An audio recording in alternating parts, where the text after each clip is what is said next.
Alrighty, so the heroine seed. Now it's difficult because the hero is the archetypal character in most ancient mythology, but there is an archetypal heroine. You see her in Beauty and the Beast and in Cinderella, because you see a man who's already tame. He's no fun to tame, you know? All right. So you gotta stay away from the snakes, ladies. And get in the kitchens so that you can gain power over the chaos and stay out of the gulags. I can't do it. All right. Kitchen Princess Omnibus, Volume 1. So, this is a girly little shoujo manga. I would kind of put this in the category of like 9-year-old, 10-year-old girl reading level. And my thoughts on it kind of changed as I went along, because the first volume was very, very fluffy and very, very fun. And then Volume 2 dealt with like a really, really serious issue. So I'm going to give this a qualified recommendation. I would recommend it on condition that like a parent read it with their kid and discussed the issue with their kid, because maybe like the problem with like the serious social topic it presents is I think it actually does have a pretty subtle message about the social topic, but I wouldn't want it talks about eating disorders. One of the characters has an eating disorder, and I don't think that this would be like the best introduction to what eating disorders are to a kid. Like a parent ought to be involved in like having that conversation. It's kind of presented as like a secondary subplot that isn't really the main plot. So because of that, it's almost like it doesn't dive into that topic with a lot of depth beyond just saying like, be careful and watch out that you don't have an eating disorder, girls. Like it's good to eat. It's bad to starve yourself. It doesn't dig into it into much depth. So it might kind of like prompt like a tough parent kid conversation. That doesn't come up until Volume 2. Volume 1, the theme of Kitchen Princess. Oh, crud, I had all of their names written down, but I think I have their names memorized. Actually, I actually did it this time. So Najika, whose name means like a fragrance of the 7-colored rainbow or something. Najika is an orphan, and her desires what she wants out of life. That can be summarized very simply. My prince left me a silver spoon and disappeared. I will find him and make him the most delicious dessert in the world. That is my dream. And that's a character motivation right there in one page. So, Najika or Najita? Najika, yeah, I had it. Najika, she has a talent. She has something she's really passionate about, and that's cooking. And she pours her love into the cooking, and she kind of identifies cooking with life in certain ways. She's an orphan. She wants to find the boy who helped her out when she was a sad little girl who lost her parents, but she doesn't know who her prince is. So somewhere out there, she's got to find her prince. Now, the reason I was doing the Jordan Peterson bit and Beauty and the Beast and Cinderella is in Beauty and the Beast, so many manga have like a Beauty and the Beast format where like the boy turns into a werewolf or he lived in the jungle or something. And he'll be like a wild boy, and the girl has to tame the wild boy, and that's her challenge.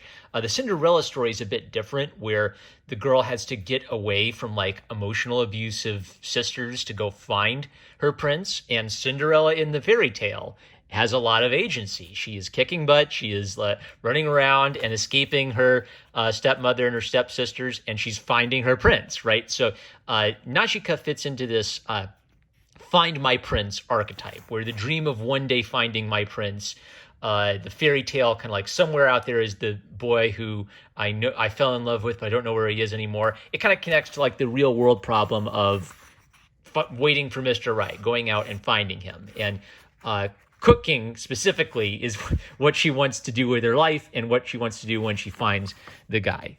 Jumping forward a bit, she like is a little bit wild. She comes from the country, so she's like in a weird dress that's kind of like from the 50s. She climbs out of her window, kind of like breaking the school rules, and gets embarrassed and falls right into the arms of Daichi. Yep, Daichi. So Daichi's name means earth, and he's a bit more of an earthy guy. And Daichi's brother is Sora, and Sora means sky. And Sora is a little bit more of a genteel, handsome, debonair guy. And what's kind of interesting about this is she isn't really crushing on either of them yet. She seems to just be friends with them while they're both seemingly crushing on her without telling her yet. And she's just like all about the cooking and all about making absolutely scrumptious desserts. Now, it's kind of like this classic thing of what kind of man do you choose if both men each have like their own set of good qualities, but neither of them are perfect. So if Daiichi's rough with her, he calls her like a monkey. He's brutally honest with her, and he's not that gentlemanly, but he's a really good guy, and he tells her the truth, and he kind of like has her best interests in his heart. And Sora is a bit more of a player. He's a bit more suave and smooth and debonair, but he's a little bit harder to figure out. Like, is he interested in her at all, or is he just yanking her by the chain because he's being a smart aleck? Now, the real meat of it actually is Akane, the antagonist, and the threat that Akane poses to Najika. So Akane is like the popular model girl at school. She's at the front of Strawberry magazine, and she's super duper popular.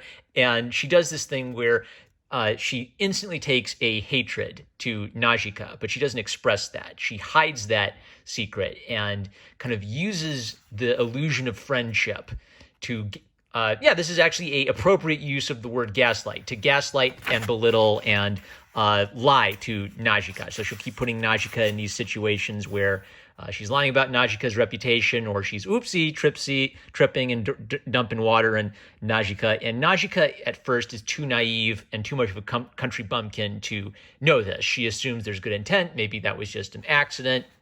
I'm sure that Akane is my friend, and Najika doesn't just love to cook, but she's actually legitimately extremely talented at it. So she like gets on her war face and she'll put on her apron and she will like go gung ho. And the action of cooking actually kind of like she sort of like interprets her life using cooking metaphors, which is nice because it's that classic, like it's exactly the same. This is why I say you can tell an exciting story about anything, because really what's exciting about fighting, the most exciting thing about fighting is how the importance fighting has in like history and life. So cooking is important to history and life. So if you bring the same kind of attitude of storytelling that this has something to do with real life, even if it's fantastical, then you start drawing those connections to it. There's Akane being evil, and she'll move her lunch over so that Najika accidentally bumps it over, so she can start calling Najika clumsy and blame her for screwing up. There's Najika getting into her game. All right, here it is. So I'll never forget that taste. I went there with Mom and Dad. A pink tomato in the middle of colorful vegetables. It was like a princess. A side note, I wish I could like buy the rights to dub some of these like tiny shoujo comics in the United States and just do my surfer dude voice for the whole thing. All right, so let's look at this. She associates a prettily presented dessert with princesses, and she loves princesses. So what's a princess? Well, a princess, she's beautiful, she's powerful, she's dresses nice, she has all of her stuff together, she helps save the land and keeps the land healthy, and when she gets kidnapped, the world falls apart and the kingdom can't go on right. A princess takes care of things by loving her land and taking care of her land. And a mother is a emotional support center for her family in a way that's completely different than the role the father plays for the family, which means like a guy, like get a Hot Pocket, throw it on a plastic plate, microwave it for a minute and a half, I'm good, right? But Najika shows love through the details of cooking, which is why her cooking is something special. And then oopsie doopsie, she bursts in on Daiichi taking his shirt off, and Najika's just. It's kind of interesting how a lot of female protagonists in manga are a little bit, like sort of Sailor Moon style idiots. Like they keep they're clumsy, they trip and fall into a lot of these dumb situations. And she figures out that Daiichi and Sora have a strained relationship as brothers. They don't like each other that much, and so she tries to be like a bridge builder between the two. And there's this whole like Japanese language thing that doesn't translate, where her name means rainbow. Her rainbow will be the bridge between Sora, who is the sky, and Daiichi, who's the earth. The cultural notes actually explained it really well. Now, I'm personally rooting for Daiichi, but Sora has his moments too. So as Akane kind of like escalates her bullying and humiliates Najika, like Sora's the guy who jumps in there with a cloth to like cover her up because the girls were ripping her dress, right? So it's actually really interesting to me that she isn't crushing on either of these guys yet. This is like 99% about cooking, and then like 2% for 101%, total of 101%, 2% about romance, and 99% about cooking. And she figures the way she has to endure bullying is similar to the skill set she needs to become the best cook ever. So I'm trying to remember what the point of this was. Like, she gets like her Santa suit on, and she makes cookies for everybody, ignoring her bullies basically, and even some of her bullies get kind of like brought over to her team by how good her cookies are, because for her, she figures out that the cooking is something she does as an act of love. Now, eventually she wises up and she figures out that Akane is not her friend at all, that she's been lying and abusing the friendship as a way to bully her.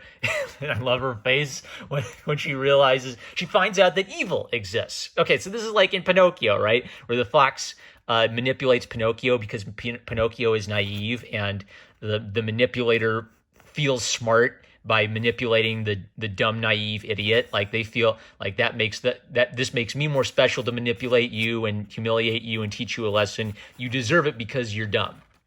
And up to this point, Najika has been very naive, and this is kind of a crushing moment for her, but she endures on because she has other friends. She gets out from under Akane. Now, it's not noteworthy that Najika doesn't really wish Akane any ill will. She'd still like to, I don't know, reconcile with Akane and not have Akane be an evil B-word to her. So she's not getting revenge. All she can do is control herself. Now, Akane's eating disorder comes up as a plot in the second volume, and it's kind of a twist because, like, the first volume's like, "Oop-de-doo, I'm making strawberry shortcake," and it's like, oh crap, she's not eating. Oh crap.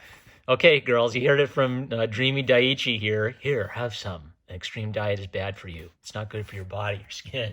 Sparkles. Right, so even still, I was thinking, okay, so they're like doing a subtle thing about how, like, Akane is like starving herself to be a model. And they got like really, really dark with it. Like, you see Akane throwing up, and you see her hair falling out, and she's starting to get emaciated. Holy cow, that tone shifted really quick. My main problem with this as a subplot is I feel like they kind of presented it as like a 30-minute TV subplot, whereas like the obvious like red flag of this is get professional help.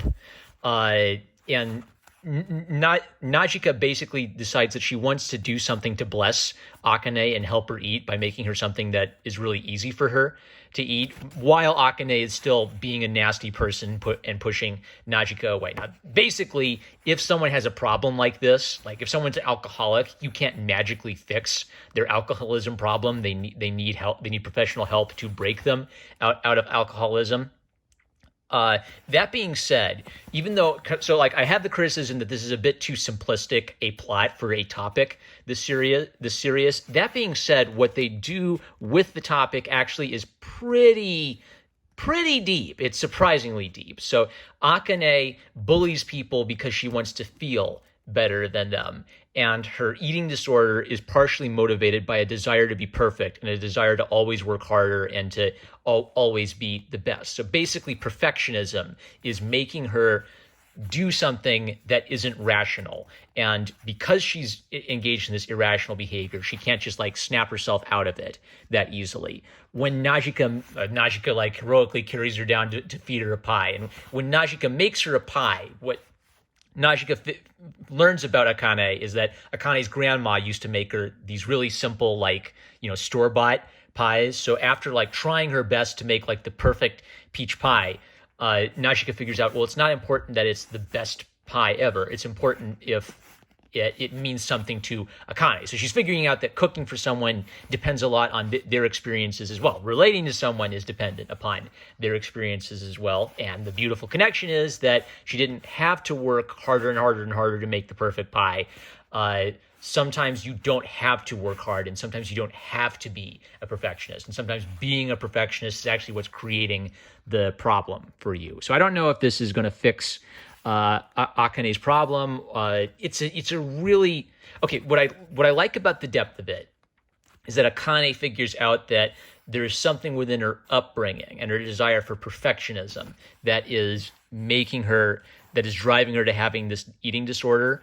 And the reason that's important is if you realize it's something in your upbringing, your perfectionism, you can't, it's not enough just to have willpower. You need help. The aspect of it I don't like is that Najika rescues Akane when Najika isn't a healthcare professional, basically. That being said, I still feel like this would be a really good conversation piece for like why having an eating disorder is a real problem. I think it would need a parent, though, to kind of like guide a young female reader through it. So I would still say, what do they say? They say teen. Yeah, I was thinking like 10-year-old girl. Yeah, I was thinking 10-year-old girl for the first part of it when it was just desserts. And then when the eating disorder showed up, I'd say maybe, yeah, teen is a good rating for this because of the seriousness of that topic. You need maybe a more mature child to kind of like, for them to be able to like grapple with that topic. And I think a parent should be involved in having that conversation so a child doesn't misinterpret what I think is actually a really decent kind of like PSA warning message for girls to like watch out for that creeping problem in their life. So Kitchen Princess, one of the girliest mangas I've read. There's surprisingly little romance in it. I mean, there's little hints of it here and there. Maybe that'll build up. But this is a manga that this manga treats cooking the way Dragon Ball Z treats fighting. Like we all know what we're here for. We're here for the desserts. That's it. I'm not a Marmaduke fan. I love you guys. Natsumi. Oh, there was something really nice. Let me see if I can find it. I don't know if I can find it. I might have lost the bookmark. They talked a lot about like, there it is, about the creator. Natsumi Ando, is that the writer? Natsumi Ando is the writer. She was born on January 27th in Aichi Prefecture. She won the 19th Nakayoshi Rookie Award in 1994 and debuted as a manga artist. But here she is the manga artist. The title she drew was Headstrong Cinderella. There's Cinderella again. Snakes, the heroine. Some of her other known works are Zodiac P.I. and Wild Heart. Her hobbies include reading, watching movies, and eating delicious food. A lot of good cultural notes. I didn't know this. Aniki means older brother, but it's an informal term for older brother in Japanese. I didn't know that. Japanese cultural history time. And this is nice, comments from the writer of the series on some. She works in novels. That's so interesting. Japan's so interesting. I love you guys so much over there. All right, that's it. I'm no Marty fan. Love you guys. Catch you later.